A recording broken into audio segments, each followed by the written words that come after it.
બંધુ યશો સુરીવરા ભુવનૈક ભાનુ માંગુ કૃપા શ્રી જય ઘોષ સુરીશ આજે ધર્મ જીત સુરીવરા શિવરાજ કાજે અદ્ભુત ભક્તિ પ્રભુની કરતા વસોના ભગવાન તમે જીન ગુરુવાણા હૃદય ધરતા શિષ્યોના રખવાળ તમે ત્યાગી તપસ્વી ઉચ્ચ સંયમી તીર્થ પ્રભાવક ઉપકારી જગવલ્લભ ગુરુ વંદન કરતા તમ તમે ગુણકારી.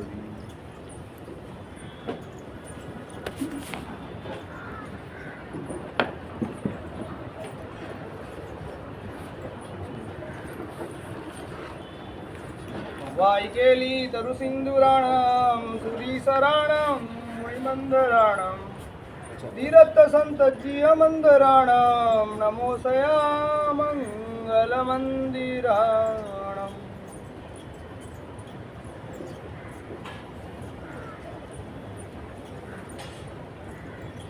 અને જરૂર ના હોય તો આટલું થોડું ઉપર ખોલાવી દેજો.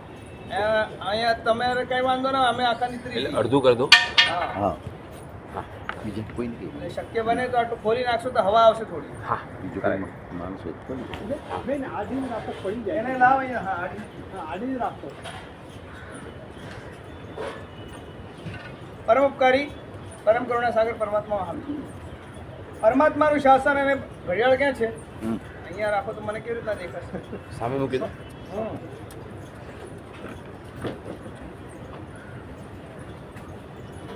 પરમ ઉપકારી પરમ કરુણા સાગર પરમાત્મા મહાન. પરમાત્માના શાસનની અંદર આપણને આરાધના કરવા માટે જન્મ મળે અને જન્મ એને સફળ બનાવવો હોય અને સિદ્ધિ ગતિની અંદર પહોંચવું હોય તો સિદ્ધિ ગતિની આરાધના પામવા માટે આપણે નવપતજી ભગવંતની આરાધના કરવા. અને નવપતજી ભગવંતની આરાધના કરતા કરતા 2 દિવસ સુધી આપણે જોયું. પહેલા દિવસે કોની આરાધના કરી? અર્યંત ભગવાન. અર્યંત પરમાત્મા. જે અર્યંત પરમાત્મા થકી જ થોડી આમ કરો, આમ એના પર લાઈટ પડે છે ને, ચમકે છે, દેખાતું નથી. હા બસ.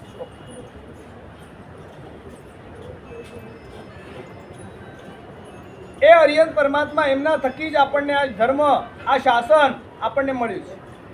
અને એ શાસન અને ધર્મ એ મળી ગયા પછી એમને બતાવી દીધું બીજા દિવસે તમારે આ ધર્મની આરાધના કરીને મેળવવાનું શું છે? સિદ્ધ પદ. તો કે સિદ્ધ પદ મેળવવાનું. એ સિદ્ધ પદની આરાધના ગઈકાલે આપણે કરી અને એ સિદ્ધ પદ મળે ક્યારે?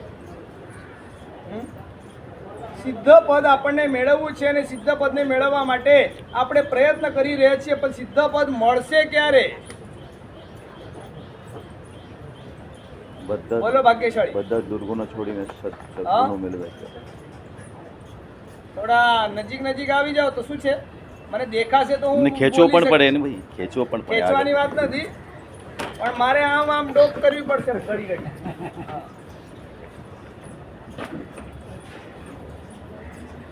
સિદ્ધ પદ મળે કે? સિદ્ધ પદ મેળવવું છે અને સિદ્ધ પદને મેળવવા માટે આપણા જીવનની અંદર સૌથી પહેલા શું જોઈશે? હા, સિદ્ધ પદ મેળવવા માટે શું જોઈશે? જે રીતે આજ સુધી અર્યંત પરમાત્માએ બતાવ્યું અને જે રીતે આજ સુધી જીવો સિદ્ધ બન્યા, એ કઈ રીતે બન્યા? દેવગુરુની આજ્ઞા. એનો જે વિધિ હતી, એને એ લોકોએ જે આચરણ કર્યું, એ આચરણ આપણે જાણશું ને તો આપણે સિદ્ધ બનવાના માર્ગ ઉપર ચાલીશું. અને આચરણ એટલે શું? તો કે આચાર. આચાર એ આપણા જીવનમાં બહુ જ મહત્વનું છે. કયા ઠેકાણે આપણે હોઈએ એ ઠેકાણને અનુરૂપ આચાર જો આપણને પાલન કરતા આવડ્યો તો જ આપણે કેવા ગઈ ભાઈએ તો કે આ વ્યક્તિ છે ને શિષ્ટાચારી છે, ઉચિત આચરણ કરનારો છે. પ્રાર્થના સભામાં જવાનું હતું અને તમે સરસ મજાનો સૂટ બૂટ પહેરીને ગયા, શું થાય? લોકો શું કહેશે? હા, મૂર્ખ છે. શું કહેશે એને? મૂર્ખ માણસ કહેશે. અને તમારે લગ્નમાં જવાનું હતું અને તમે વ્હાઈટ એન્ડ વ્હાઈટ પહેરીને ગયા, ચાલે? જે સ્થાનની અંદર જેવું આચરણ કરવું જોઈએ એ સ્થાનને અનુરૂપ આચરણ આપણે કરવું પડે. એના અનુરૂપ જો આચરણ આપણને કરતા ન આવડ્યું તો આપણે મૂર્ખ ગણાઈએ છીએ. ઉચિત આચરણ અને એ આચરણ કઈ રીતે કરવું એ શીખવાડે કોણ? તો કે પાળે પડાવે પંચાચાર કોણ કરે? આચાર્ય ભગવાન. આચાર્ય ભગવંતો આ જીન શાસનની અંદર આપણને કયા સ્થાનની અંદર કેવો આચાર પાળવો જોઈએ એ શીખવાડવાનું કાર્ય કોણ કરે છે? તો કે આચાર્ય ભગવંતો. આપણે એમ વિચારીએ અર્યંત પરમાત્મા અને સિદ્ધ પરમાત્મા બંનેનો આપણા ઉપર જબરદસ્ત કોટીનો ઉપકાર છે. અર્યંત પરમાત્માએ આપણને ધર્મ બતાવ્યો, કારણ કે એવા છે પરમાત્મા? તો કે મગ્ગ દયાળ. પરમાત્મા કેવા છે? માર્ગને આપનારા છે. એમને આપણને માર્ગ બતાવી દીધો અને એ માર્ગ પર આચરણ કરતા કરતા આપણે આગળ વધી રહ્યા છીએ. પણ સિદ્ધ પરમાત્માનો ગઈકાલનો દિવસ, સિદ્ધ પરમાત્માએ તમારા ઉપર શું ઉપકાર કર્યો? સિદ્ધ પરમાત્માની ઉપાસના કેમ કરવાની? પોતે સિદ્ધ થયા એટલે અમે એક નિગોદમાંથી એક જીવ બહાર આવ્યો. એ તો તમે ત્યાં સાંભળ્યું એટલે બોલી રહ્યા છો. આ લોકોને બોલવા દો ને જરા. ઈચ્છા હા, સિદ્ધ પરમાત્માએ આપણા ઉપર શું ઉપકાર કર્યો? કાલે સાંભળ્યું કે નહીં? શું સાંભળ્યું? અહીંયાથી સાંભળીએ ને અહીંયાથી જવા દઈએ છે. આજ સુધી એટલું બધું સાંભળ્યું ને કે સાંભળવા છતાં આજ સુધી આ અહીંયા સંદીપભાઈ અહીંયા જ કેમ જાજમ પર ચોટીને બેઠા છે? એની પાછળનું કારણ આપણને શાસ્ત્રકારો કહે છે કે સાંભળી સાંભળી ફૂટ્યા કાન તો એને આવ્યું બ્રહ્મ જ્ઞાન. આજ સુધી આપણે જેટલું સાંભળ્યું ને, જેમ અહીંયાથી ઊભા થયા, કપડાં ખંખેરી નાખ્યા, ધૂળ ખંખેરો છો ને, સાંભળેલું બધું અહીંયાનું અહીંયા જ ખંખેરીને આપણે જતા રહીએ છીએ. અને માટે જ આપણા જીવનમાં એ પરિણમતું નથી. પરમાત્માનું જ્ઞાન આપણા જીવનમાં ખાલી સાંભળવા માટે નથી, પણ જીવનમાં આચરણમાં લાવવા માટે છે. એ આચરણમાં જ્યાં સુધી નહીં ગમે તેટલું તમને ખબર છે, મને અશક્તિ લાગે છે, એટલે તમને ખ્યાલ આવી ગયો કે હવે મારે ખાવાની જરૂર છે. નબળાઈ લાગે એટલે શું ખબર પડે કે ભાઈ મારા શરીરમાં કમજોરી છે, મને શક્તિ આપવી પડશે શરીરને. એટલે શું કરો? ખાલી તમે પથારીમાં પડ્યા રહો, મારે શક્તિ માટે ખાવાની જરૂર છે, આવું વિચાર્યા કરો તો શક્તિ આવી જાય. શું કરવું પડે? ખાવાની ક્રિયા આચરણમાં લાવવી પડે, તો જ એ ક્રિયા આપણને શક્તિ આપી શકે. જ્ઞાન તમારી પાસે ગમે તેટલું હોય, પણ એ જ્ઞાન તમને માત્ર જ્ઞાન મેળવવા માત્રથી કલ્યાણ નથી, પણ એ જ્ઞાનની સાથે ક્રિયા પણ જોઈશે, એનું આચરણ પણ જોઈશે. ઘણા લોકો એમ કે છે જ્ઞાન મળી ગયું એટલે તમારો મોક્ષ થઈ જવાનો, પણ તત્વાર્થ સૂત્રની અંદર ઉમાસતીજી મહારાજ કહે છે માત્ર તમારે મોક્ષ મેળવવો હોય ને તો એકલા જ્ઞાનથી પણ મોક્ષ નથી મળતો, એકલી ક્રિયાથી પણ મોક્ષ નથી મળતો, પણ જ્ઞાન ક્રિયાભ્યામ મોક્ષ. જ્ઞાનની સાથે સાથે શું જોઈએ? ક્રિયા એટલે શું? આચરણ જોઈએ. જ્યાં સુધી તમારા જીવનમાં આચરણ નથી ત્યાં સુધી તમે ગમે તેટલું જ્ઞાન મેળવ્યું હશે, એ જ્ઞાન તમારા માટે લાભનું કારણ બની શકતું નથી. આપણા જીવનમાં આપણે આચાર પાલનમાં ઉતરવાનું છે. આજ સુધી આપણને ઘણી વખત ગુરુ ભગવંતોએ સમજાવી દીધું કે ભાઈ કંદમૂળ તારા જીવનમાં ન જોઈએ. કંદમૂળ કણની અંદર એક કણની અંદર એક સોયના કણી નોક ઉપર અનંતા જીવો રહેલા છે. એક સોયની અણી ઉપર કેટલા જીવ? અનંતા જીવો છે. અને આવું જાણવા છતાં આજે પણ હોશે ક્યાંક આપણે બહાર ગયા હોઈએ, ઘરે તો કોઈને નહીં આવતું એવું માનું છું, નથી આવતું ને? હા, કોઈના ઘરે કંદમૂળ નથી આવતું ને? એવો વિશ્વાસ રાખું છું કે આ નમીનાથ દાદાના ભક્તો આટલું તો કરતા હશે. એક સોયની અણી ઉપર અનંતા જીવો રહેલા છે. આવું આપણે હજારો વખત સાંભળી લીધું. અરે છતાં જ્યારે પણ બહાર ગયા હોઈએ ત્યારે બટેટા વડા ખાવા માટે કે એવી કોઈ પણ બહારની વસ્તુઓ ખાવા માટે આપણે ખુશી ખુશી હોટેલની અંદર જઈને આવી અભક્ષ્ય વસ્તુઓ મોઢામાં પધરાવતા હોઈએ. જ્ઞાન તો તમારી પાસે છે, પણ એ જ્ઞાન તમારા આચરણમાં નથી આવ્યું, અને આચરણમાં નથી આવ્યું માટે એકલું કોરું જ્ઞાન તમને મોક્ષ નહીં આપે, બલકે તમને દુર્ગતિમાં ભટકાવશે. જ્ઞાન તમારા જીવનમાં ઉતરવું જોઈએ, આચરણમાં આવવું જોઈએ. અને એ આચરણની અંદર લાવવા માટે આપણા જીવનમાં કયા કયા આચાર મહત્વના છે એ આપણને બતાવવાનું કામ કોણ કરે છે? તો કે આચાર્ય ભગવંતો કરે છે. પાળે પડાવે પંચાચાર. આચાર્ય ભગવંતોનું મહત્વ શું? આટલું બધું કેમ આ ગુરુ તત્વને આગળ કરવામાં આવ્યું? આમ આપણે વિચારીએ. હા, તો નવકાર મહામંત્રની અંદર પદ કેટલા? 5. મુખ્ય પદ છે 5, બરાબર છે. અને આપણી આને પંચ પરમેષ્ઠી કહેવાય. દેવ ગુરુ ધર્મ એની અંદર કેટલા આવ્યા? દેવ, ગુરુ અને ધર્મ, 3 વસ્તુ બતાવી. તો આને તત્વત્રય શું કહેવાય? તત્વત્રય, રત્નત્રય અને તત્વત્રય જૈન શાસનમાં છે. રત્નત્રય કઈ? દેવગુરુ ધર્મ. હા, આજે બરોબર બેનો એકદમ એ વખતનો ડોસ યાદ રહી ગયો. હવે જ્ઞાન દર્શન ચારિત્ર નહીં બોલે ક્યારે ભૂલતી, પણ શું બોલશે? સમ્યક જ્ઞાન, સમ્યક દર્શન, સમ્યક જ્ઞાન અને સમ્યક ચારિત્ર. એને શું કહેવાય? રત્નત્રય કહેવાય. અને દેવ, ગુરુ અને ધર્મ એને શું કહેવાય? તત્વત્રય. ચત્તારી મંગલમ આવડે છે? સાંભળ્યું છે કે નહીં? હા, શું છે? ચત્તારી મંગલમ, અર્યંતા મંગલમ, સિદ્ધા મંગલમ, સાહુ મંગલમ, કેવલી પન્નતો ધમ્મો મંગલમ. આદિ એક સૂત્ર. અને નવકારની અંદર પણ 5 પરમેષ્ઠી, નવપદની અંદર પણ 5 પરમેષ્ઠી. ક્યાંક અહીંયા સાધુ એકલા જ મૂક્યા, આચાર્યને ઉપાધ્યાય કેમ ઉડાડી દીધા? આવું શોર્ટ કરવા ગયા સૂત્ર, તો આવું શોર્ટ સૂત્ર નવકારમાં બી મૂકી દીધું તો ચાલત કે નહીં? પણ ગુરુ તત્વની મહત્તા બતાડવા માટે આપણને અહીંયા આચાર્ય, ઉપાધ્યાય અને સાધુ 3 પદોને ગુરુ તત્વ જ હોવા છતાં 3ને વિભાજિત કર્યા છે. જીવનમાં ગુરુનું મહત્વ બહુ જ છે. ગુરુ વગર જ્ઞાન નથી, અને જ્ઞાન વગર ઉદ્ધાર નથી.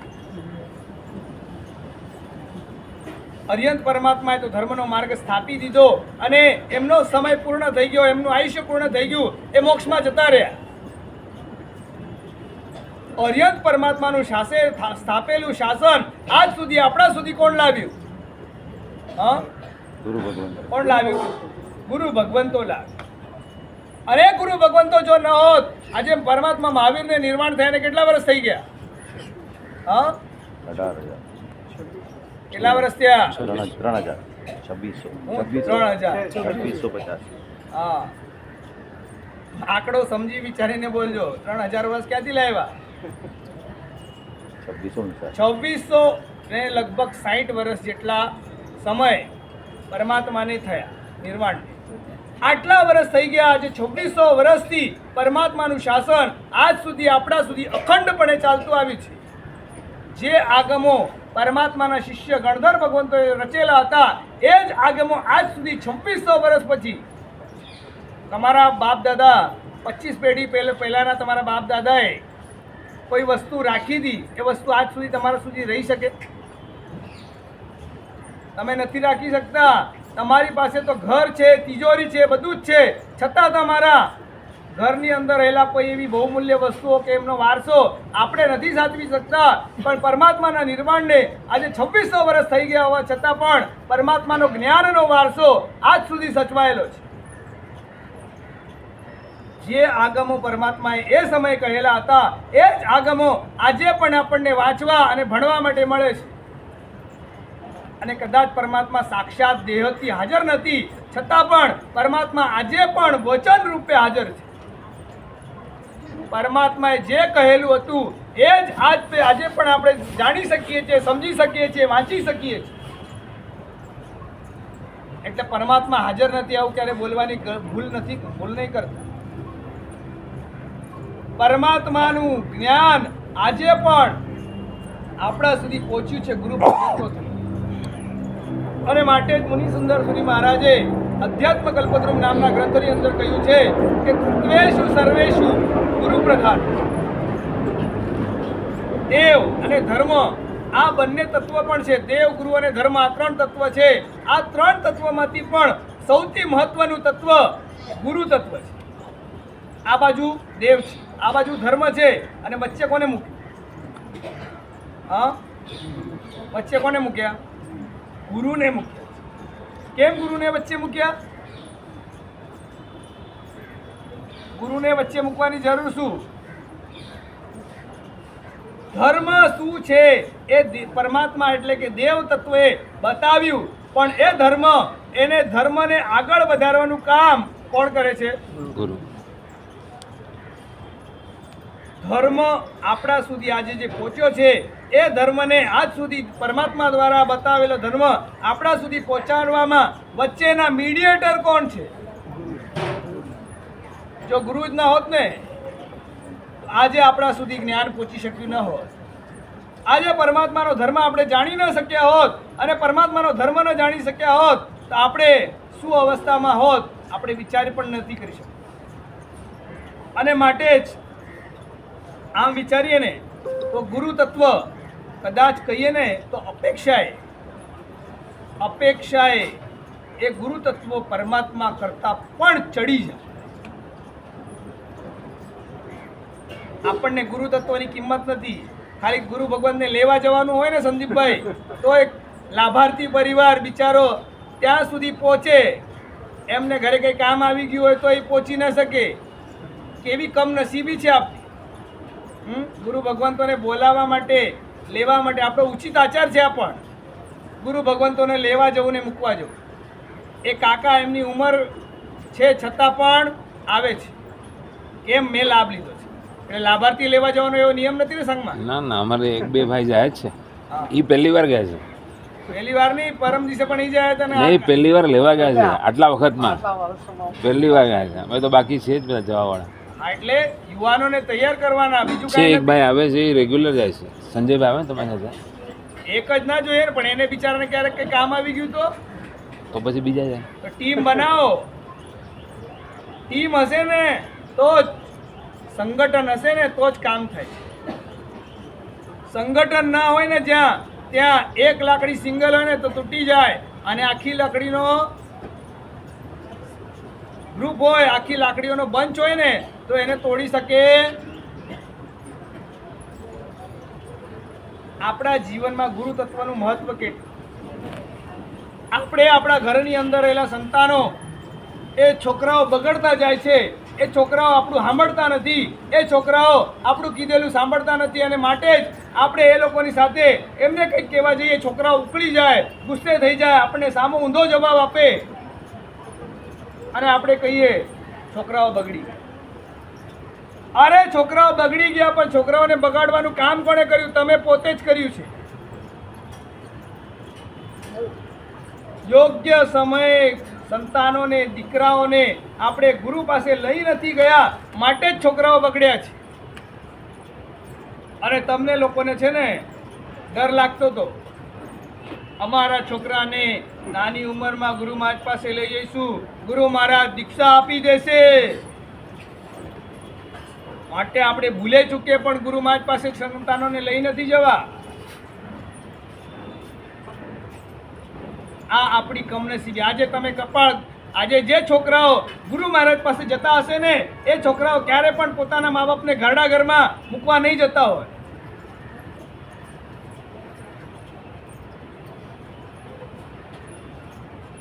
આપણી જ કમનસીબી, આપણી જ ભૂલો આપણને નડી રહી છે. ગુરુ તત્વનું મહત્વ આપણા જીવનમાં આપણે સમજવાનું છે.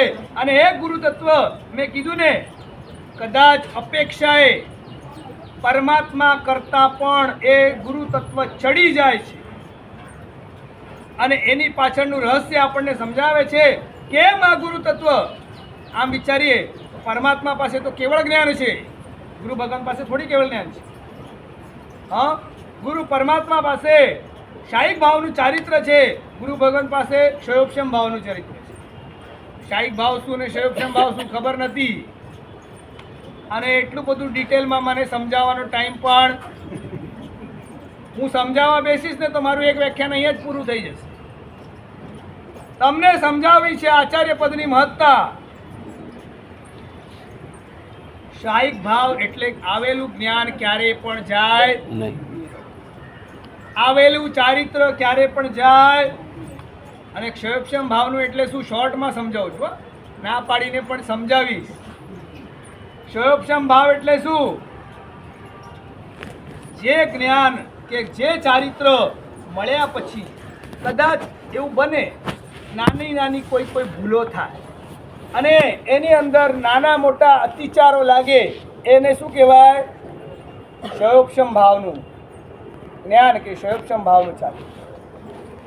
આવું જ્ઞાન કે ચારિત્ર ગુરુ મહારાજ પાસે છે અને ક્ષાયિક ભાવનું પરમાત્મા પાસે, હરિયત પાસે છે, છતાં પણ તમે કહો છો કે ગુરુ તત્વ મોટું છે. આવું કઈ રીતે બની શકે? અને એનો બહુ મજાનો જવાબ શત્રુંજય મહાત્મ્ય નામના ગ્રંથની અંદર ધનેશ્વર સુરી મહારાજ આપે છે. ગ્રંથ શેનો? ગ્રંથનું નામ શું? શત્રુંજય મહાત્મ્ય. એટલે એમાં બતાવવાનું શું હોય? શત્રુંજયનો મહિમા બતાવવાનો હોય ને, તો એમાં ગુરુ મહારાજની વાત ક્યાંથી આવી? શત્રુંજયનો મહિમા બતાવવાની વાત કરો છો ને તમે એમાં ગુરુ મહારાજની વાત બતાવો, આવું કઈ રીતે? અને એની અંદર ધનેશ્વર સુરી મહારાજે લખી દીધું, પ્રાગ ભવે બોધિ બીજસ્ય હેતુ તીર્થ કૃતામ ગુરુ તસ્માદ અત્ર વિશેષણ ગુરુ સેવ્યો બુધે જતી. એટલે શું સાહેબજી, બાઉન્સર જાય છે, અમને આટલું બધું સંસ્કૃત આવડતું, અમને તો સીધી સાદી ગુજરાતીમાં બોલો ને, શું જે બોલવું હોય. શું કીધું? એની અંદર લખી દીધું, ધનેશ્વર સુરી મહારાજે લખ્યું કે પૂર્વના ભવોની અંદર તીર્થંકરને તીર્થંકર બનાવવાનું કામ અગર કોઈએ કર્યું હોય ને તો એ કોણ છે? તો કે ગુરુ છે. મહાવીર સ્વામી પરમાત્મા પૂર્વના ભવની અંદર નૈસાર હતા અને એ નૈસારના ભવની અંદર એ નૈસારને સમ્યક દર્શન અપાવવાનું કામ કોણે કર્યું? ગુરુ ભગવાન. હા, ગુરુ ગુરુ મહારાજે. એ ત્યારે જો નૈસાર સમ્યક દર્શન ન પામ્યો હોત તો આજે આપણને મહાવીર સ્વામી મળ્યા હોત કે? આદિનાથ પરમાત્માનો જીવ પૂર્વ ભાવની અંદર ધન સાર્થવા હતો અને ધન સાર્થવા ગુરુ ભગવંતોને સુપાત્ર દાન કરતા કરતા શું ઓરાયું હતું? અમને કાંઈ ખબર નથી, બેનોને થોડું ઘણું ખબર હોય. શું ઓરાયું હતું? આટલું સાંભળીને તો બોલો. હા હા. શું કીધું તું? આટલા બેન 4 વખત 5 વખત બોલ્યા. જો હજી બોલે છે, સંભળાતું નથી, તમારો અવાજ નથી સંભળાતો. ઘી ઓરાવ્યું તું. શું ઘી ઓરાવ્યું? ઘી ઓરાવ્યું તું ગુરુ ભગવંતને. અને ઘી ઓરાવતા ઓરાવતા એ ધન સાર્થવાના જીવે ત્યાં પૂર્વના ભવની અંદર શું કર્યું? સમ્યક દર્શન મેળવ્યું. અને કોણ મળ્યું આપણને? આપણા ઋષભદેવ ભગવાન મળ્યા. ઋષભદેવને ઋષભદેવ બનાવનારા પણ ગુરુ, મહાવીર સ્વામીને મહાવીર સ્વામી બનાવનારા પણ ગુરુ. કોના થકી આ શાસન છે? પરમાત્મા તો શાસન સ્થાપીને એમનો સમય આદિનાથ હતા તો 84 લાખ પૂર્વમાંથી 1 લાખ પૂર્વ એમને પોતે સંયમ અવસ્થામાં રહ્યા અને પછી મોક્ષમાં જતા રહ્યા. મહાવીર સ્વામીનો 72 વર્ષ હતા, એમાંથી કેટલા સમય રહ્યા ભગવાન દીક્ષામાં? 30 વર્ષ. 30. હા, 30 વર્ષ ગર્ભાસ વસ્યા. 42. 42 સાડા 29 વર્ષ પરમાત્મા શેમાં રહ્યા? ગર્ભાસની અંદર રહ્યા. અને પછીના 42 વર્ષ પરમાત્મા લગભગ દીક્ષાની અંદર. અને દીક્ષાનો સમય પૂર્ણ થયો, આયુષ્ય પૂર્ણ થયું, 72 વર્ષ પૂર્ણ કરીને પરમાત્મા મોક્ષમાં જતા રહ્યા. પણ પરમાત્માનું શાસન કેટલા સમય? પરમાત્માનું દીક્ષા ટાઈમ કેટલો? ફક્ત 42 યર્સ. અને પરમાત્માનું શાસન કેટલા વર્ષ ચાલશે? 21,000 બોલ 21 અને 18 કેટલો સમય? પાંચમો આરો 21,000 વર્ષ. 21,000 વર્ષ છેલ્લા સુધી પરમાત્માનું શાસન ચાલો. 18,000 વર્ષ રહ્યા. આવે 21,000 વર્ષમાંથી કેટલા રહ્યા? હવે કેટલા રહ્યા? 2600 પૂરા થઈ ગયા. એટલે હવે લગભગ 21,000 વર્ષ ચાલવાનું. એમાંથી 2600 પૂરા થઈ ગયા. હવે રહ્યા કેટલા? ફક્ત 18,500 વર્ષ. આટલો જ સમય બાકી છે. પણ વી આર ધ લકીએસ્ટ. આપણે બહુ જ ભાગ્યશાળી છીએ કે આપણે પહેલા 2600માં જ આપણો નંબર લાગી ગયો. છેલ્લા 2600માં લાગ્યો તો આ કંઈ મળત તમને? આપણે એટલા બધા પુણ્યશાળી છીએ કે આપણને આજે પણ ગુરુ ભગવંતો મળી રહ્યા છે અને એમની પાસે આ જીનવાણી સાંભળવા મળી રહી છે. પણ આપણને એ જીનવાણીની કિંમત નથી. આપણે એ જીનવાણી સાંભળવાની કોઈ તાલાવેલી નથી. મારે સાંભળવું જ છે અને મારે સાંભળવાની જીનવાણી સાંભળવામાં મારો એક પણ અક્ષર બાકી ન રહી જાય એના માટેનો કોઈ પ્રયત્ન પણ નથી. એનું મુખ્ય કારણ આપણે એની કિંમત જ નથી. અને ધનેશ્વર સુરી મહારાજ કહે છે તીર્થંકરને તીર્થંકર બનાવનાર પણ કોણ છે? ગુરુ તત્વ. અને માટે જ જેની પાસે થોડી ઘણી પણ બુદ્ધિ હોય ને એને શું કરવું જોઈએ? તો કે ગુરુ તત્વની ઉપાસના કરવી. અને આવા ગુરુ તત્વની અંદર સૌથી મહત્વના સ્થાનની અંદર જે તીર્થંકર પરમાત્માની ગેરહાજરીની અંદર કોણ કહેવાય? તો મહોપાધ્યાય યશો વિજયજી મહારાજે નવપતજી ભગવંતની પૂજાની અંદર લખી દીધું, અથમીએ જીન સૂરજ કેવલ ચંદે જે જગદીવો ભુવન પદાર્થ પ્રગટન પટુ જે આચાર્ય ચિરંજીવો રે ભવિકા સિદ્ધ ચક્ર પદ વંદો. શું કીધું? તીર્થંકર પરમાત્મા એ જ્યારે સદેહ હોય અને હાજર રહીને પરમાત્મા આપણને પોતાની દેશના દ્વારા જે જ્ઞાન આપે,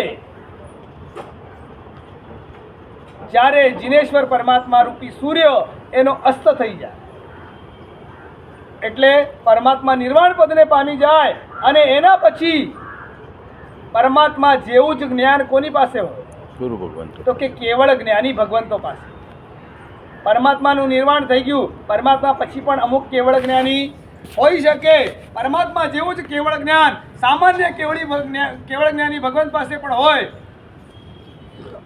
તીર્થંકર પરમાત્માને કોની ઉપમા આપી? સૂર્યની. અને સામાન્ય કેવળ જ્ઞાની એમને કોની ઉપમા આપી? તો કે ચંદ્રની ઉપમા. સૂર્ય પણ નથી અને ચંદ્ર પણ નથી એવા સમયની અંદર અમાવસ્યાની રાત્રિ હોય અને એ અમાવસ્યાની ઘોર અંધારી રાત્રિની અંદર તમારે પ્રકાશ જોઈએ છે તો ક્યાંથી મળશે? તારા હા? તમારે કોણ આપી શકે? દીવો. તો કે દીવો આપી શકે.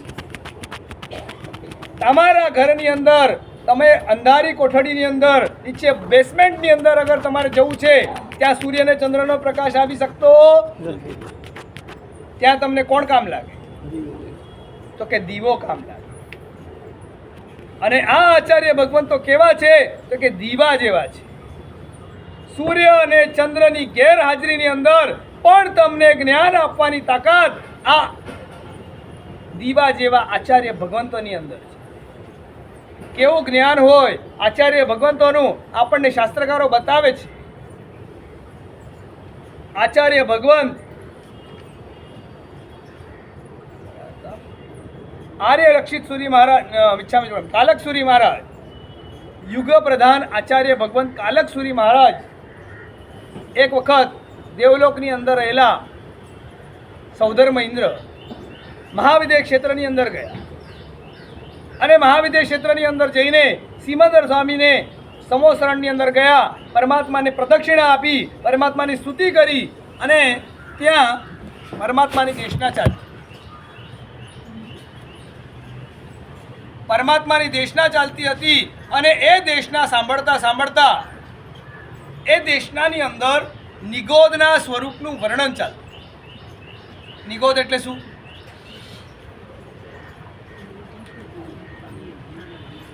કાંઈ જ ખબર નથી અમને. નરી આંખે ન દેખાય એ પણ લીલ છે.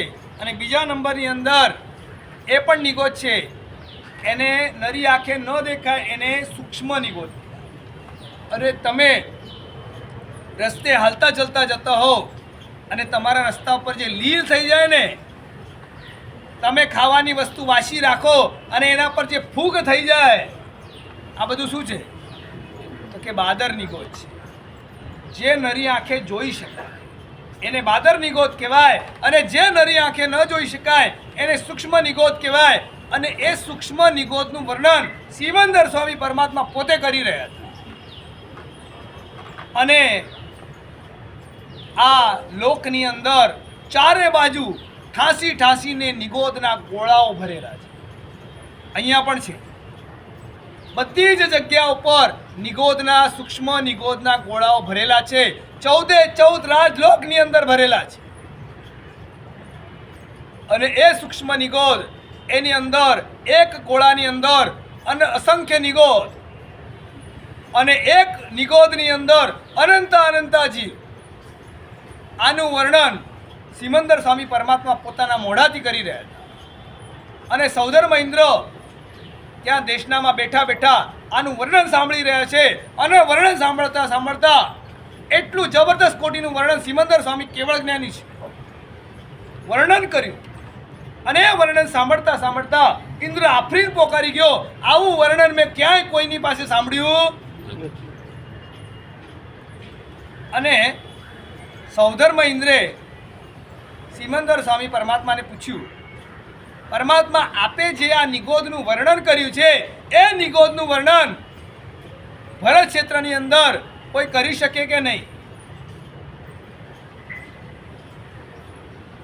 અને એ વખતે ભારત ભૂમિની અંદર યુગ પ્રધાન આચાર્ય ભગવાન કાલકસુરી મહારાજ બિરાજમાન.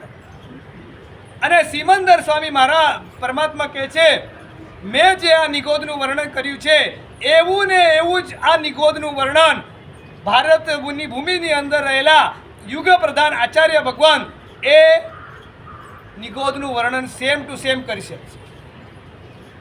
અને ઇન્દ્રને આશ્ચર્ય થયું અને પૂછ્યું, પરમાત્મા આપની પાસે તો કેવળ જ્ઞાન છે, એ કઈ રીતે કરી શકશે? અને કીધું પરમાત્માએ કે પોતે શ્રુત જ્ઞાનના બળથી, શ્રુત જ્ઞાન એટલે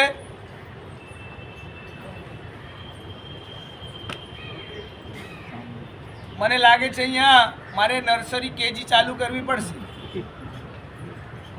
અહીંયાના કોઠારીવાળાને શું છે, ગુરુ ભગવંતોની જરૂર નથી પડતી એટલે ચોમાસું નથી કરાવતા. ચોમાસું નહીં કરાવ ને તો આપણે આવાને આવા જ રહીશું. શું? એટલે કદાચ સાધુ ભગવંતોનું ચોમાસું ન થાય તો એકવાર હજી આપણે કદાચ સમજી શકશું.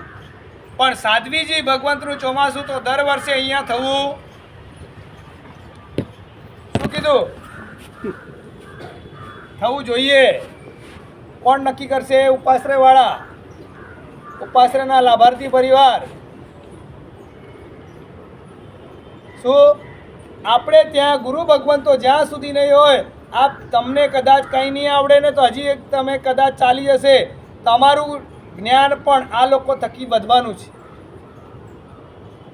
આમ જ્યાં જે ઘરની અંદર આપણે આમાં પણ વાંચીએ છીએ રોડ પર જતા આવતા જતા, મુલકી શીખલી પ્રગતિ ઝાલી. શેની પ્રગતિ કરવી છે? આખા કુટુંબની, સમાજની અને આખા જગતને બચાવવાનું કામ આ માતા જો સમજેલી હશે ને તો આખા સમાજને આગળ વધારવાનું કામ કરી શકે.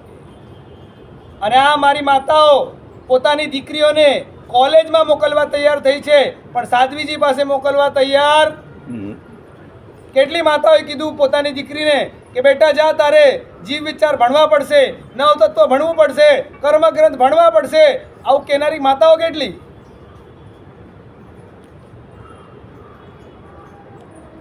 વાત આપણે કરતા હતા મૈણા સુંદરીની. આ મૈણા સુંદરી એને પોતાના જીવનની અંદર જે કંઈ પણ ધર્મ મળ્યો ને એ કોના થકી મળ્યો છે? ગુરુ ભગવંતો થકી મળ્યો છે. આ નવપજીનું આલંબન એના જીવનમાં આવ્યું કઈ રીતે? તો કે ગુરુ તત્વ થકી આવ્યું છે. ગુરુ મહારાજ જો ન હોત ને, એની માતા મૈણા સુંદરીની માતા રૂપ સુંદરી અને એની જ બીજી સાવકી માતા, એનું નામ હતું સૌભાગ્ય સુંદર, અને એની દીકરીનું નામ શું હતું? સુરસુંદર. સુર સુંદરી ને મૈણા સુંદરી બંને સગી બહેનો છે, એક જ બાપની બે દીકરીઓ, બંનેની માતા ભલે અલગ. અને પ્રજાપાલ રાજાની આ દીકરીઓ, એકની માતા શૈવ ધર્મી છે, એકની માતા જૈન ધર્મી છે. બંને માતાઓએ પોતપોતાની દીકરીને ધીમે ધીમે ધીમે વિવિધ કલાઓનું પ્રશિક્ષણ આપ્યું, અને પ્રશિક્ષણ આપતા આપતા દીકરીઓ ધીમે ધીમે ધીમે મોટી થતી જાય છે. અને માત્ર બહારી કળાઓનું શિક્ષણ નહીં, પણ કઈ કળાઓનું? આ બધી જ કળાઓ શીખ્યા પછી સ્ત્રીની કેટલી કળા હોય? 64. અને પુરુષની 72. આપણે પુરુષ છીએ પણ આપણી કળાઓ આપણને ખબર નથી. 72 કળાઓ પુરુષની હોય, અને 64 કળાઓની અંદર આ બંને દીકરીઓ પારંગત થયા પછી મૈણા સુંદરીને એની માતા કહે છે, દીકરી આ 64 કળાઓ તો તે શીખી, પણ આ કળા કરતાં પણ મહત્વની કળા કઈ છે? તો કે ધર્મ કળા છે. અને ધર્મ કળા શીખવા માટે એ મૈણાને એની માતા સાધ્વીજી ભગવંત પાસે મોકલે છે. અને સાધ્વીજી ભગવંત પાસે શીખીને તૈયાર થયેલી મૈણા એક વખત બાપાને ઈચ્છા થઈ, બંને દીકરીઓની પરીક્ષા કરું, અને બંને દીકરીઓને રાજસભામાં બોલાવવામાં આવી. અને રાજસભાની અંદર બોલાવ્યા પછી એમના બાપા એને પૂછે છે, શું પૂછે છે? તમારા પુણ્યથી તમને શું મળ્યું? હા, પુણ્યથી શું મળે? આવું બાપાએ પ્રશ્ન પૂછ્યો. શ્લોક બોલતો નથી, કારણ કે તમને શ્લોક કંઈ સમજણ પડવાનો નથી આવે. અને પહેલી દીકરી રૂપ સુંદરી બોલે છે, પપ્પા પુણ્યથી શું મળે? બાપાને શું કહે, તમે શું માનો છો પુણ્યથી શું મળે? તો કે સારું રૂપ મળે, સંપત્તિ મળે, સંપત્તિ મળે, ધન મળે, યૌવન મળે, સારી બુદ્ધિ મળે. આ બધું જ શેનાથી મળે? પુણ્યથી મળે. આવો જવાબ રૂપ સુંદરીએ આપ્યો. અને બાપા કે બરાબર વાત કરે છે. અને મૈણાને પૂછ્યું, અને મૈણાએ એનાથી વિરુદ્ધ જવાબ આપ્યો. શું જવાબ આપ્યો? તો કે પુણ્યથી શું મળે? તો કે ધન, યૌવન, રૂપ, પૈસો, આ બધું નહીં. પુણ્યથી શું મળે? તો કે વિનય મળે. પુણ્યથી શું મળે? તો કે વિવેક મળે. પુણ્યથી શું મળે? તો કે શીલ વાળો દેહ મળે. રૂપ મળવું એ પુણ્ય નથી, પણ શીલ મળવું એ પુણ્ય છે. આવો પ્રશ્ન પૂછ્યો. બીજા નંબરમાં બીજો પ્રશ્ન પૂછ્યો બાપાએ કે રાજા અને મારા મેઘ બંને રીજે તો શું આપે? રાજ્ય આપી દે. હા, રાજ્ય આપે, પદ આપે. રાજા અને મેઘ બંને જણા રીજે તો શું આપે? રાજ્ય આપે, પદ આપે. એ પોતે પાણી આપે. રાજા અને મેઘ બંને ખુશ થાય તો તમને બધું જ આપે. અને એની જગ્યા નહીં, સૌથી મોટું કોણ? બિચ્છામી પ્રશ્ન એવો હતો કે સૌથી મોટું કોણ? અને પહેલી દીકરી કહે છે રાજા અને મેઘ બંને બહુ મોટા છે, કારણ કે રાજા ખુશ થાય તો બધું જ આપી શકે. અને બીજા નંબરમાં મેઘ એટલે વરસાદ પડે, અને મેઘ થકી જ બધું થાય. અને એનાથી ઉલટો જવાબ મૈણા આપે છે, સૌથી મોટો છે કર્મ રાજા. કર્મ હોય કે જેવું કર્મ હોય એવું જ મળે. અને બાપાને આવ્યો ગુસ્સો. પહેલી દીકરીએ બાપાની પ્રશંસા કરી, અને બીજી દીકરીએ શું કર્યું? બાપાને ઇમ્પોર્ટન્સ ના આપ્યું, એને કર્મને ઇમ્પોર્ટન્સ આપ્યું. અને બાપાને ગુસ્સો આવી ગયો. અને બાપાએ નક્કી મનમાં ગાંઠ બાંધી લીધી. તને કર્મ પર આટલો ભરોસો છે ને, તને હું કર્મની વાસ્તવિકતા સમજાવું. અને આ બધી ઘટના ચાલતી હતી. એ જ સમયની અંદર રાજસભાની અંદર કોડિયાઓનો એક સરદાર ઉંબર રાણા એ આવ્યો અને શું લઈને આવ્યો? ભેટનું લઈને આવ્યો રાજાને કે અમારું કોડિયાનું ગ્રુપ અહીંયા તમારા રાજ્યમાં રહેવા માગે છે, તમે અમને પરમિશન આપો. અને રાજાને આવેલો હતો ગુસ્સો આમે દીકરી ઉપર, અને શું કરી દીધું?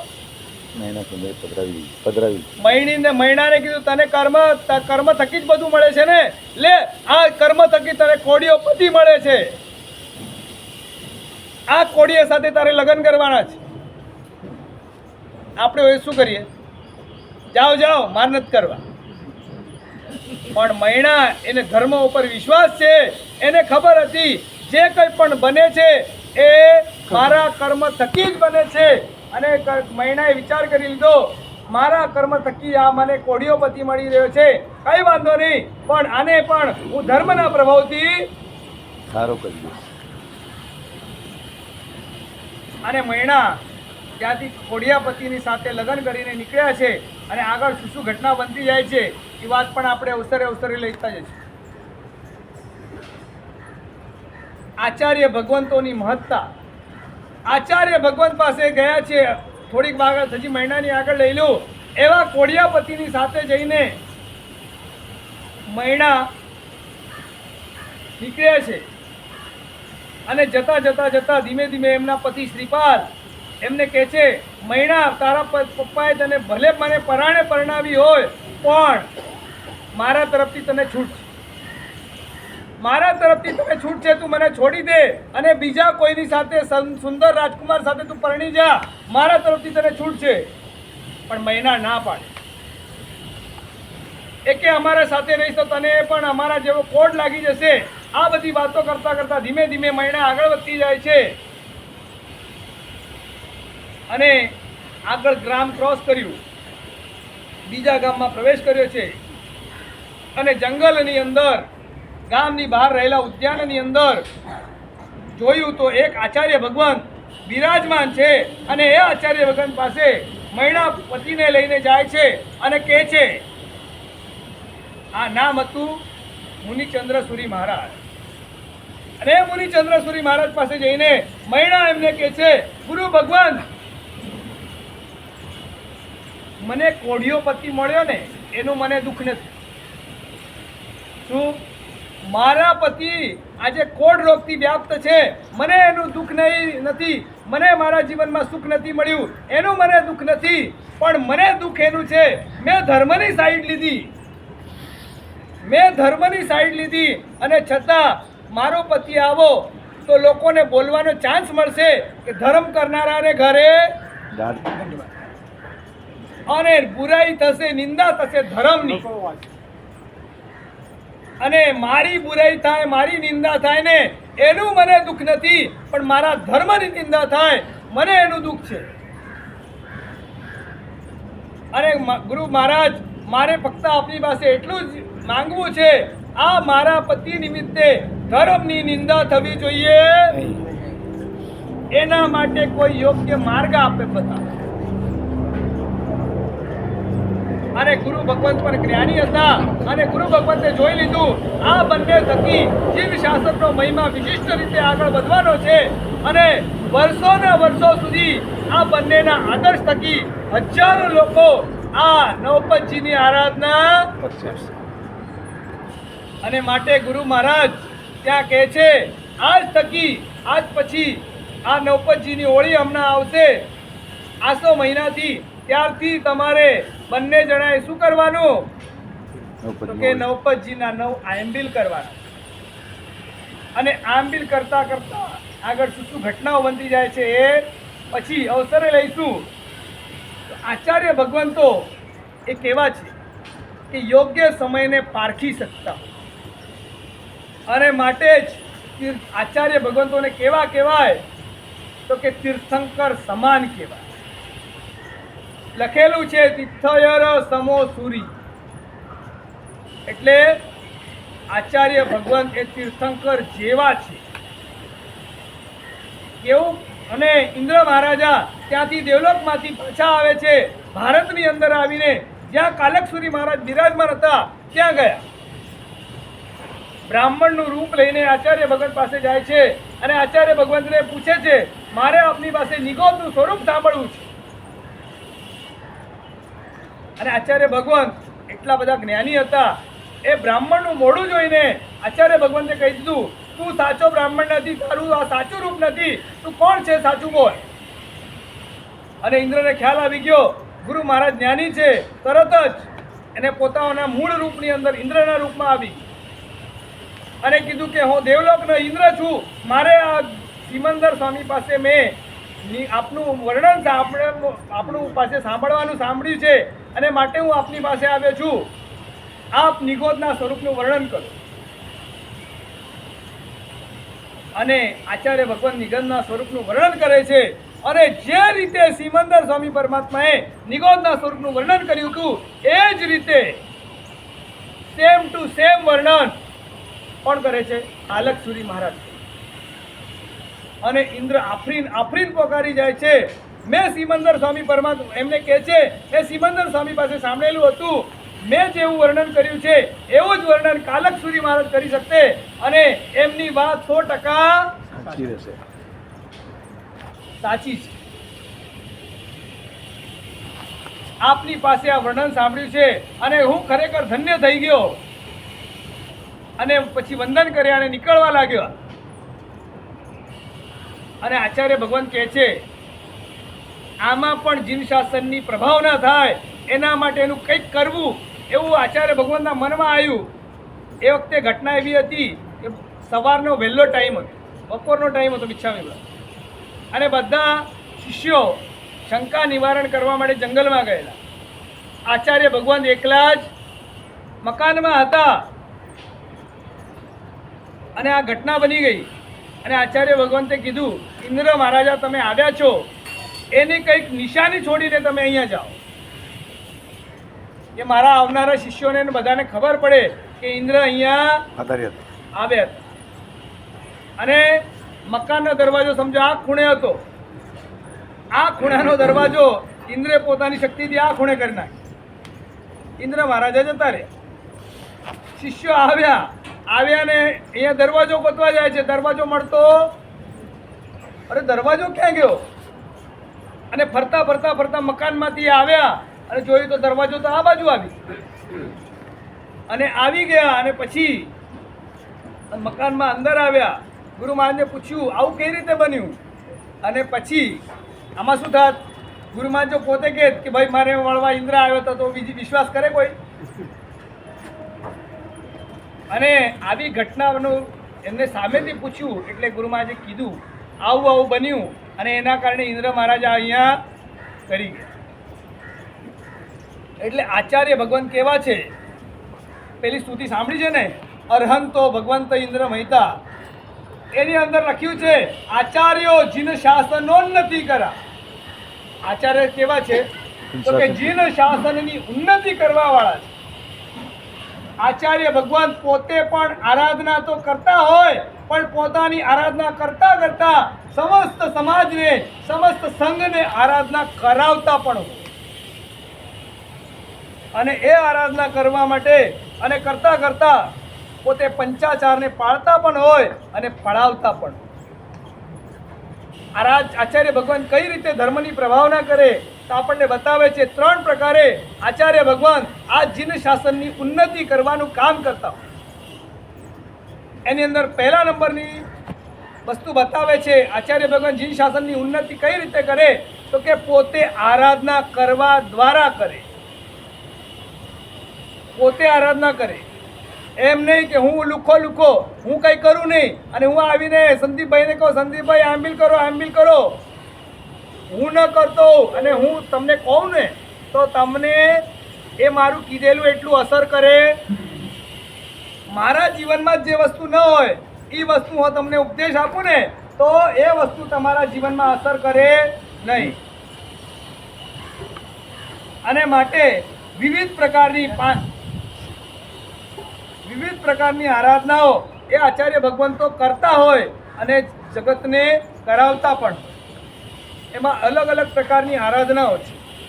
કોઈક આચાર્ય ભગવંત ધ્યાનની અંદર પાવરફુલ હોય અને એવા ધ્યાનની અંદર એકાકાર બની જતા હોય. આચાર્ય ભગવાન હીરસુરી મહારાજ, જગતગુરુ હીરસુરી મહારાજની વાત આપણે સાંભળી છે. એ હીરસુરી મહારાજ એટલા બધા પ્રભાવશાળી કઈ રીતે બન્યા કે અકબર જેવા મુસ્લિમ બાદશાહને, અને પાછો બાદશાહ ક્યાંનો? એક નાનકડા મલાડનો નહીં, મુંબઈનો નહીં, મહારાષ્ટ્રનો નહીં, આખા ભારતનો રાજા. આખા ભારતના રાજાને, એ પણ પાછો પોતાના ધર્મનો નહીં, અન્ય ધર્મ, અને એમાં પણ હિંસકમાં હિંસક ધર્મનો રાજા, એને પોતાની કઈ રીતે એને પ્રતિબોધ કરી શક્યા અને એની પાસે જગતની અંદર અહિંસાનું પાલન કરાવી શક્યા. એની પાછળનું રહસ્ય એ છે આચાર્ય ભગવંત પોતે પોતાની સાધનાની અંદર એટલા બધા પાવરફુલ હતા. સૂર્ય મંત્રની આરાધના કરવા માટે હીરસુરી મહારાજ બેસે અને એ સૂર્ય મંત્રની આરાધના કરવા માટે બેઠા હોય ધ્યાન યોગની અંદર, અને એ ધ્યાન યોગની અંદર ધ્યાનનો એટલો બધો પ્રભાવ હતો, સૂર્ય મંત્રના અધિષ્ઠાયક હાજરા હજુર થઈ ગયા. અને એક વખત એ અધિષ્ઠાયક દેવીએ હાજરા હજુર થઈને કીધું, ગુરુ ભગવાન આપની આ સાધના અતિશય એટલી બધી પાવરફુલ છે, આ સાધનાના પ્રભાવથી આપ એક બહુ મોટા રાજાનું એને પ્રતિબોધ કરીને આપ જીન શાસનની પ્રભાવના કરશો. આવું વરદાન એ અધિષ્ઠાયક દેવી આપે, અને એ અધિષ્ઠાયક આપેલા વરદાનના પ્રભાવથી જ હીરસુરી મહારાજ ચંપા શ્રાવિકાની જે ઘટના બની એમાંથી ક્યાં ગયા? દિલ્હી ગયા, અને દિલ્હી જઈને અકબર બાદશાહને પ્રતિબોધ કર્યો. આવી ઘટના આ હીરસુરી મહારાજના જીવનમાં આ ધ્યાન યોગના કારણે બની. ક્યાંક ભક્તિ યોગ હોય. બપ્પા ભટ્ટીસુરી મહારાજ નામના આચાર્ય ભગવાન હતા, અને બપ્પા ભટ્ટીસુરી મહારાજ ગ્વાલિયરના રાજા આમ એના ગુરુ, એમને રોજ સવારનો નિયમ, પોતાની પાસે એવી શક્તિ હતી, અને એ શક્તિ આકાશગામીની લબ્ધિ, આકાશમાં ઉડી શકે એ આકાશગામીની લબ્ધિના પ્રભાવે પોતે રોજ સવારે તીર્થયાત્રા કર્યા વગર, 5 તીર્થોની યાત્રા કર્યા વગર પચકાણ નહીં પાડવા. આપણે દેરાસર બાજુમાં હોય, કોઠારીમાં બિલ્ડિંગમાં રહેતા હોઈએ અને પાછળ દેરાસર હોય, અને છતાં આપણે એવો કોઈ નિયમ ખરો? ભગવાનના દર્શન કર્યા વગર મોઢામાં પાણી નહીં નાખવું? હા, આવો નિયમ છે આપણને બધાને. ભગવાનના દર્શન કર્યા વગર મોઢામાં પાણી નહીં નાખવું. આચાર્ય ભગવાનને નિયમ હતો રોજ સવારે 5 તીર્થોની યાત્રા કર્યા વગર. કયા 5 તીર્થ? તો કે શત્રુંજય, ગિરનાર, ગ્વાલિયર, ભરૂચ, સમડી વિહાર, અને 5મા નંબરની અંદર મથુરાનું સુપાર્શનાથ ભગવાનનું દેરાસર. આ 5 દેરાસરોના રોજ સવારે દર્શન કરવાના, અને કર્યા પછી જ પચકાણ પારવા. આવા આ બપ્પા ભટ્ટીસુરી મહારાજ, અને એમના થકી જ શું ઘટના બની ખ્યાલ છે ને? ગિરનારના નેમનાથ ભગવાન, અત્યારના જે નેમનાથ છે ને, એના પહેલાના નેમનાથ ક્યાં છે? ખંભાતમાં છે. ક્યાં છે? આવું ક્યારે સાંભળ્યું નથી. આના પહેલાના નેમનાથ, પહેલાના જૂના નેમનાથ ક્યાં છે? તો કે ખંભાતમાં છે. અને ખંભાતની અંદર જીરાળાપાડાના દેરાસરની અંદર નીચે ભોયરામાં એ નેમનાથ ભગવાન બિરાજમાન છે. એ બિરાજમાન કઈ રીતે થયા એ વાત હું કહીશ ત્યારે, જ્યારે અમારું અહીંયા ચોમાસું હશે ત્યારે. યાદ રાખજો, એ વાત હું તમને કહીશ ચોક્કસ. પણ એ નેમનાથને ગિરનારથી ખંભાતના નીચેના ભોયરાની અંદર કોણ લઈને આવ્યું? તો કે બપ્પા ભટ્ટીસુરી મહારાજની કૃપા થકી, આમ રાજાના સત્વના પ્રભાવે એ નેમનાથ અહીંયા આવ્યા છે. આવી ઘટનાઓ બની જાય. આવા મહાન આચાર્ય ભગવાન બપ્પા ભટ્ટીસુરી મહારાજ ભક્તિ યોગમાં હતા. ક્યાંક જપ યોગ હોય. આર્ય સુસ્તિસુરી મહારાજ, સંપ્રતિ મહારાજાને પ્રતિબોધ કરનારા આર્ય સુહસ્તિસુરી મહારાજ. એ સુહસ્તિસુરી મહારાજ કેવા પ્રભાવશાળી? તો કે સૂર્ય મંત્રનો સૂર્યમંત્ર એટલે કેટલો ખબર તમને? સૂર્યમંત્ર કેટલો હોય? એના કેટલા અક્ષર? આખો સૂર્યમંત્ર ગણવો હોય, નવકાર મહામંત્રના અક્ષર કેટલા? 68 અને એક નવકાર મંત્રની માળા ગણવી હોય તો કેટલી મિનિટ લાગે? 10 મિનિટ મિનિમમ સમજો 10 મિનિટ લાગે. 68 અક્ષરના નવકારને ગણવામાં એક મંત્ર, એમાં આપણે નમો રિયંદાણ નમો સિદ્ધાણ નમો હરિયાણ આવું બોલીએ, આવો સૂર્ય મંત્ર છે 432 અક્ષરનો.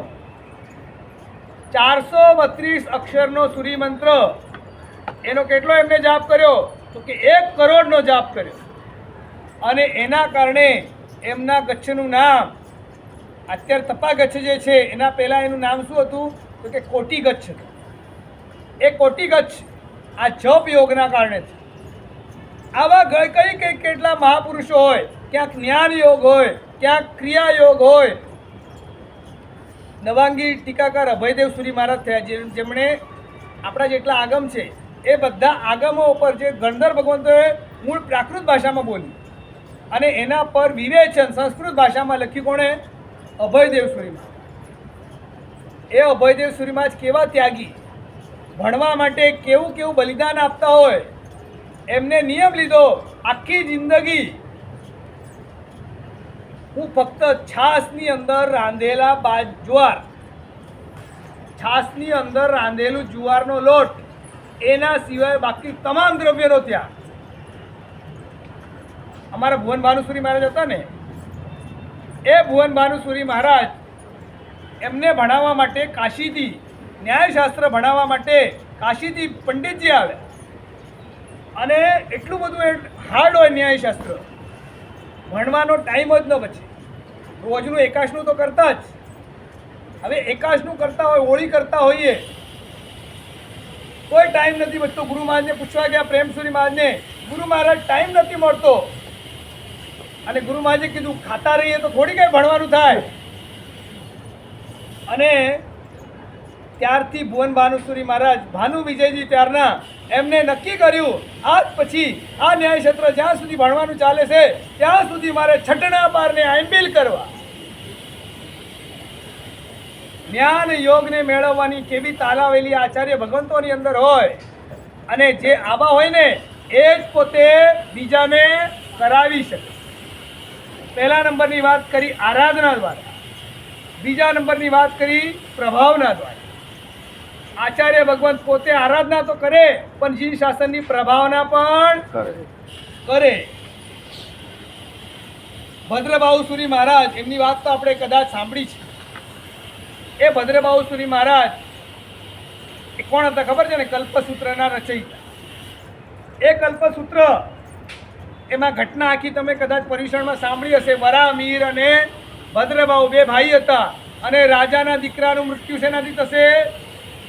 બિલાડી. એ ઘટના આખી થઈ. એમાં એક જણે કીધું કે કંઈ નથી થવાનું, વરામીરે. અને ભદ્રબાહુસુરી મહારાજે કીધું કે 7 દિવસમાં તારો દીકરો મરશે. અને આ બધી ઘટનાઓ બની એટલે એમને જ્યોતિષ એટલું બધું પાવરફુલ હતું, જ્યોતિષના પ્રભાવથી એ કહી શકતા હતા.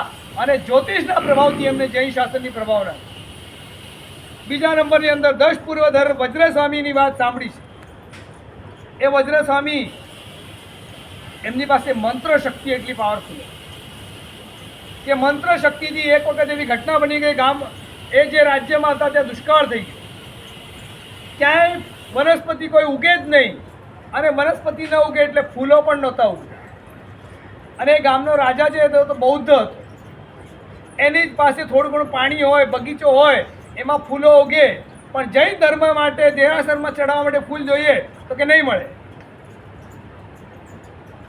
અને વજ્રસ્વામી પોતે આખા સંઘને જાજમ ઉપર બેસાડી આકાશગામીની લબ્ધિથી, એકલા નહીં હો, આખા સંઘને આકાશગામીની લબ્ધિથી જાજમ પર બેસાડીને જ્યાં સુકાળ હતો એવા ક્ષેત્રની અંદર લઈ ગયા. અને ત્યાંથી ફૂલો લાવીને અહીંયા પરમાત્માની ભક્તિ કરાવડા. આ તાકાત આચાર્ય ભગવંતોની. અને આ ઘટના જ્યારે બૌદ્ધ રાજાને ખબર પડીને એને પણ આશ્ચર્ય થયું અને એટલો બધો અંજાઈ ગયો કે બૌદ્ધ રાજાએ પોતાનો બૌદ્ધ ધર્મ છોડીને જૈન ધર્મ સ્વીકાર કરી લીધો. આવા આચાર્ય ભગવંતો. સિદ્ધસેન દિવાકર સુરી મહારાજની વાત પણ એવી જ છે.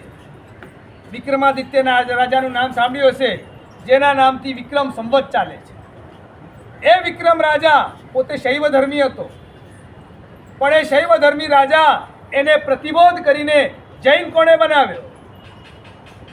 તો કે સિદ્ધસેન દિવાકર સુરી મહારાજ ઉજ્જૈનની અંદર પોતે ગયા અને ત્યાં મહાકાલના મંદિરની અંદર પોતે ત્યાં રહ્યા હતા. રાતના એના મંદિરમાં સૂઈ ગયા અને એ વખતે એવી ઘટના બની કે પોતે જાણી બૂજીને શિવલિંગ હતું, શિવલિંગ તરફ પગ કર્યા.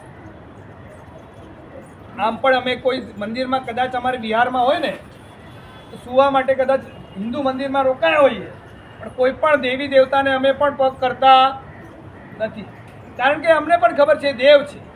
કોઈ પણ દેવ તત્વ એની ક્યારે પણ આસાધના કરવાની હોતી નથી. પણ આચાર્ય ભગવાન કેવા સમર્થ અને કેવા શક્તિશાળી અને કેવું વિઝન હતું. જાણી બૂજીને શિવલિંગ તરફ પગ કરીને સૂતા અને મંદિરનો પૂજારી આવ્યો ઉઠાડવા.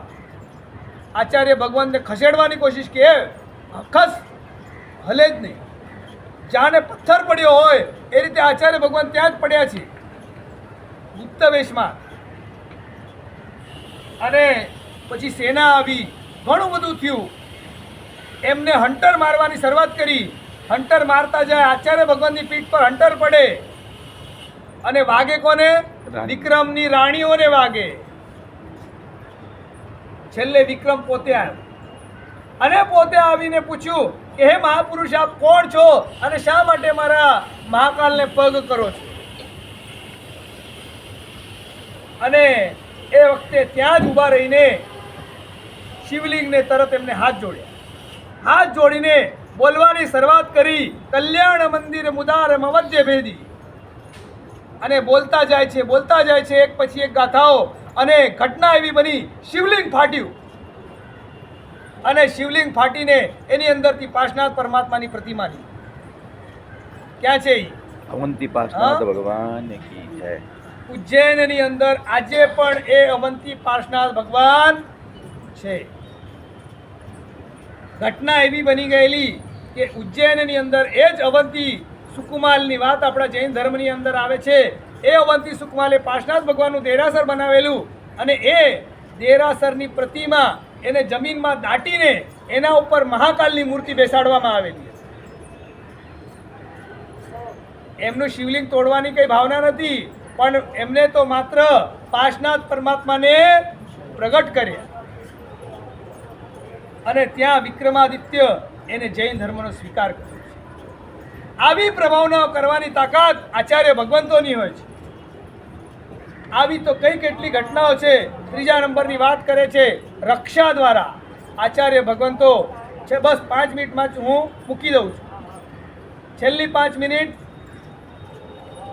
રક્ષા દ્વારા આચાર્ય ભગવંતો જીન શાસનની ઉન્નતિ કરતા હોય છે. કેવી રક્ષા કરે? મહુવા, ગુજરાતની અંદર રહેલું મહુવા, એ મહુવાની અંદર એક આચાર્ય ભગવંત પોતાના 500 શિષ્યો સાથે ઉપાશ્રયમાં બિરાજમાન હતા. અને મુસલમાન બાદશાહ, પહેલાના બાદશાહોને જૈન ધર્મ પ્રત્યે કટ્ટર દુશ્મની. એમને ક્યાંય પણ ખબર પડે આ ગામની અંદર દેરાસર છે, આ ગામમાં મૂર્તિઓ છે, આવે અને મૂર્તિઓને તોડી નાખે. અને મહુવાની અંદર બાદશાહને ખબર પડી ગઈ કે દેરાસર છે અને દેરાસરમાં 500 પ્રતિમા છે. કેટલી? અને એને તો મજા પડી ગઈ. આજે એક સાથે 500 પ્રતિમા તોડવા મળશે અને પોતાની સેના લઈને પોતે ત્યાં આવ્યો છે. અને સેના લઈને આવ્યો. ખબર પડી ગઈ કે બાદશાહની સેના આવી રહી છે. અને ગામનો બહાર રહેલો જે કોટ હતો, કોટ પરના ચોકીદારે તરત જોયું અને તરત ગામની અંદર સમાચાર ફેલી ગયા, મુસલમાન બાદશાહ ગામ લૂંટવા આવે છે. અને સમાચાર મળ્યા અને આચાર્ય ભગવાનને તરત ક્લિક થઈ ગઈ, આ નક્કી જ અમારા દેરાસરની મૂર્તિઓને તોડવા આવે છે. તરત શ્રાવકોને ભેગા કર્યા અને કીધું બાદશાહ આવે છે, કંઈક તમે કરો. અને શ્રાવકો કેવા હોય? તમારા જેવા હોય. માય કાંગલા શ્રાવકો કે સાહેબ અમે શું કરી શકશું? બાદશાહ આટલા બધા સૈનિકોને લઈને, હથિયારોને લઈને આવે છે, અમે શું કરી શકશું? અને બધા શ્રાવકો કે અમે કંઈ નહીં કરી શકીએ, માફ કરો, અને કહીને ઘરે ભાગી ગયા. ઘરે જઈને પોતાના ઘરનો બારણું બંધ કરીને ઘરમાં પુરાઈ ગયા. આચાર્ય ભગવંતે વિચાર કર્યો, પરમાત્માની પ્રતિમાનું રક્ષણ કરવું એ શ્રાવકોનું કર્તવ્ય માત્ર નથી, પણ આપણું પણ કર્તવ્ય છે. અને પોતાના 500 શિષ્યોને બોલાવ્યા અને 500 શિષ્યોને બોલાવીને કીધું, ચલો તૈયાર થાઓ, હવે આપણું જ જવાબદારી છે, આપણે જ માથે કફન બાંધવું પડશે. અને આચાર્ય ભગવંતોના શિષ્યોને લઈને તરત દેરાસરમાં ગયા. એક એક ભગવાનનું તરત ઉત્થાપન કર્યું અને ઉત્થાપન કરીને એક એક ભગવાનને, એક એક સાધુ ભગવાન ઉપાડીને ઉપાશ્રયની અંદર રહેલા ભોયરાની અંદર જ્યાં જ્ઞાન ભંડાર હતો ત્યાં લઈ જઈને બધા ભગવાનને ભંડારી દીધા. ભંડારીને ઉપર મસ્ત ચોપડા વગેરે ગોઠવી દીધા અને દેરાસરની અંદર હવે એક પણ પ્રતિમા નથી. બધા સાધુ ભગવંતો આ દેરાસર છે ને અડીને ઉપાશ્રય છે. ઉપાશ્રયમાં બધા સાધુ ભગવંતો સ્વાધ્યાય કરવા માટે બેસી ગયા છે. કોઈ નોકરવાળી ગણે છે, કોઈ જાપ કરે છે, કોઈ ધ્યાનમાં છે. આચાર્ય ભગવંતે કહી દીધું, એક પણ મુનિ એક પણ અક્ષર બોલવાનો નથી. બાદશાહ આવ્યો અને દેરાસરના દરવાજા ખોલીને અંદર ગયો, જુએ છે એક પણ પ્રતિમા નથી. અને ગુસ્સો આવી ગયો, કારણ કે એના ગુપ્તચરે સમાચાર આપ્યા હતા. શું આપ્યા હતા? અહીંયા 500 મૂર્તિ છે, એક પણ મૂર્તિ નથી દેખાતી. ગુસ્સો આસમાને આંબી ગયો, મૂર્તિઓ ગઈ ક્યાં? અને બાજુમાં રહેલા ઉપાશ્રયમાં આવીને આચાર્ય ભગવાનને પૂછે છે, બોલ ક્યાં છે મૂર્તિઓ? કોઈ પણ વ્યક્તિ એક પણ અક્ષરનો જવાબ નથી આપતો. અને પોતે તલવાર લીધી અને તલવાર લઈને એમના નાના બાળમુનિ હતા, બાળમુનિને પકડ્યા અને કીધું, બોલો ક્યાં છે પ્રતિમા? આચાર્ય ભગવાન બોલતા નથી. એક સાધુનું માથું કાપી નાખ્યું. બોલો ક્યાં છે પ્રતિમા? બીજા આચાર્ય ભગવંતે પહેલેથી શિષ્યોને કહી દીધું હતું, પ્રાણાંત ઉપસર્ગ આવવાનો છે. આપણે સમાધિ ભાવની અંદર, આપણે શરણ ભાવમાં હશું તો આપણે આ પ્રતિમાઓની રક્ષા કરી શકશું. મરવાનો તો એક ને એક દિવસ છે જ. અને એક પછી એક 500 સાધુની કતલ કરી નાખી. અને આચાર્ય ભગવાનને કહે છે, બોલ, હજી બોલ, નહીં તો તને પણ મારી નાખીશ. આચાર્ય ભગવાન બોલતા નથી અને કે એમ નથી બોલે ને તું, કઈ વાંધો નહીં. અને આચાર્ય ભગવાનને એક થાંભલા સાથે આખા દોરડાથી બાંધી દીધા. અને ત્યાં હવે જોયું કે હવે આ તો કંઈ બોલવાનો નથી અને મારીશ તો બી મૂર્તિ મળવાની નથી, પણ કે આમ નહીં મારવાનું, અને આને રીબાવીને મારશું. અને પોતાના સૈનિકને કીધું, મીઠા પાયેલું હંટર આપ્યું અને કીધું, આને રોજના તારે 100 ફટકા મારવાના, અને મરે નહીં ત્યાં સુધી તારે આને હંટરથી મારવાનું. અને હંટર મારતો જાય છે. પહેલા રાજાની સામે તો 2-4 હંટર માર્યા. રાજા કે ઠીક છે, હવે આ કંઈ મળવાનું નથી. પોતાની સેનાને લઈને રાજા જતો રહ્યો. બાદશાહ જતો રહ્યો અને જેવો બાદશાહ નીકળ્યો, સૈનિક જેને ત્યાં રાખેલો હતો આચાર્ય ભગવાનને મારવા માટે, એ ધુસકે રડવા લાગ્યો. અને આચાર્ય ભગવાન જુએ છે અને કહે છે, ભાઈ શું થયું, કેમ રડે છે તું? પોતાને મારનારો એના માટે આચાર્ય ભગવાન પૂછે છે, ભાઈ તું કેમ રડે છે? અને કીધું, સાહેબ મિચ્છામી દુક્કડમ મથેણ વંદા.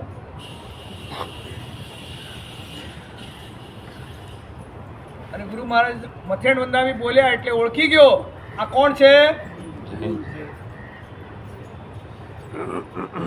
અને એને ગુરુ મહારાજને કીધું, ગુરુ મહારાજ આ પાપી પેટ માટે હું આ બાદશાહની સેનામાં દાખલ થયો હતો, પણ મને ખબર નહોતી કે મને મારા ગુરુ મહારાજને હંટર મારવા પડશે. પણ કે માફ કરો, પણ મારી આ ભૂલનો પ્રાયશ્ચિત સ્વરૂપે હું આપને અત્યારે જ અહીંયાથી મુક્ત મુક્ત કરું છું.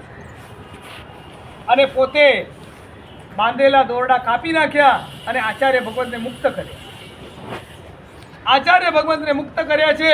અને આચાર્ય ભગવાન આ બાજુ બધા શ્રાવકોને ખબર પડી ગઈ બાદશાહ ગયો એટલે બધા ક્યાં આવ્યા? અચ્છા આવી ગયા.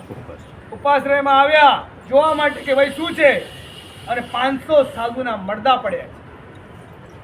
જોઈને બધા કંપી ગયા છે. અને આચાર્ય ભગવાન ત્યારે પણ મોઢાની ઉપર વિષાદ છે, દુઃખ છે, પણ ક્યાંય રુદન નથી કરતા.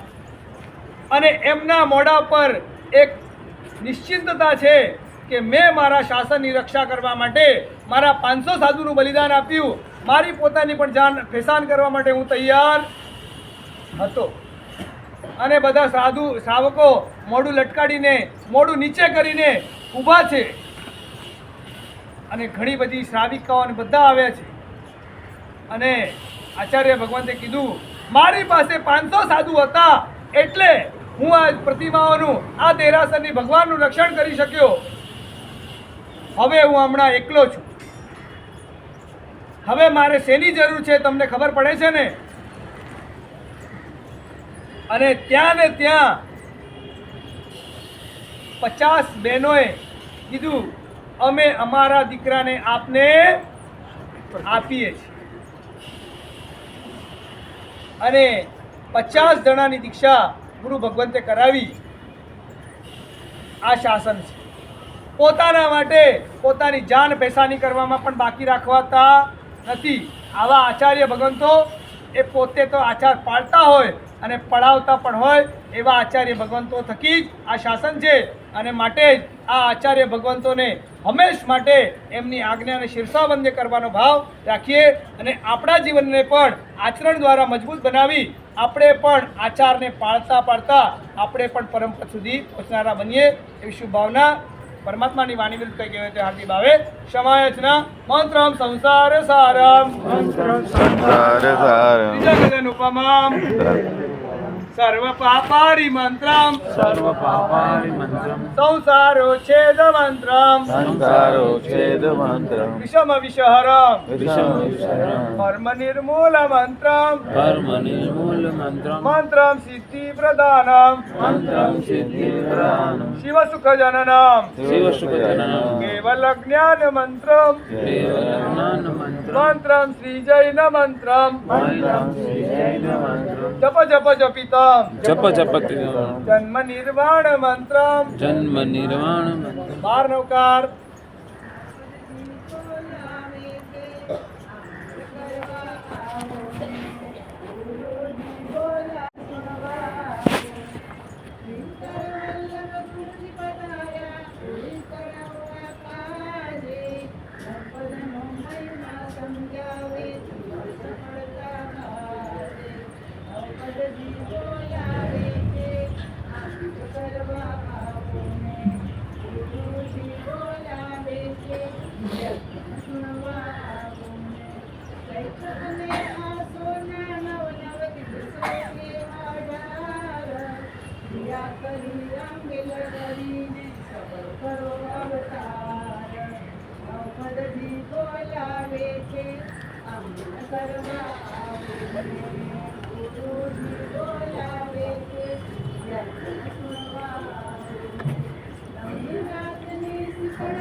બોલો શ્રી મીનાથ